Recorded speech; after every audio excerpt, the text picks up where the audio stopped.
em halo fiscalização e Hospital Nacional, membro Parlamento Nacional descobre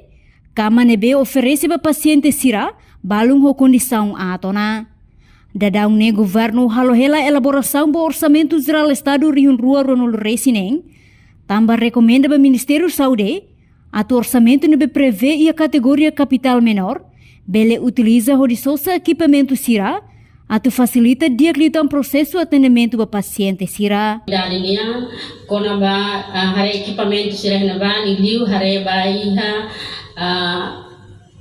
makina koko is ba bebe wan sirania ba ina ni sinrua un satu bele hare detekta labari ki ina kabularan nene is ne to henebe nomos makina to koko tensão ba ina ni sinrua sirania e equipamento rua ne agora da down ia hela condição lá no dia dalam rumahnya dia dalam momos ne faida hela taman ne hausu aproveita ho oportunidade da agora e orçamento ia crone laran parte Ministério Saúde bele tawa tensão bedane nomos kona ba iha equipamento ba cama sira ne bema paciente sira toba agora damos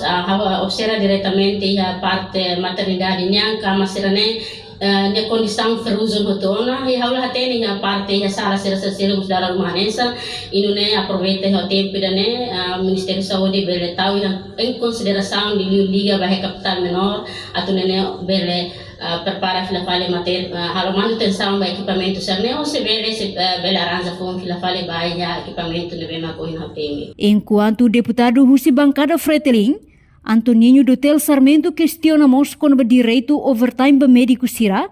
e a Centro Saúde no Hospital Referral sira nebe quase fulang neng ona Ministério sedau halo pagamento ba sira. E o município será até kata sernia osan turno no overtime ne fulan di mona la sim que ser uso kata kunsama ka bele considera ser ne serviço ser ne para tu respeito é mas ser ne bem serviço cada coisa ser ne la tama ne maka às vezes é maladum foco a tu halo serviço da atende tane paciente sira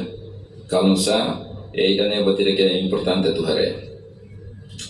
Entretanto, o presidente do Parlamento Nacional Maria Fernanda Lai recomenda para deputado Sira atu halo agenda hodi bolu ministério relevante atu halo clarificação.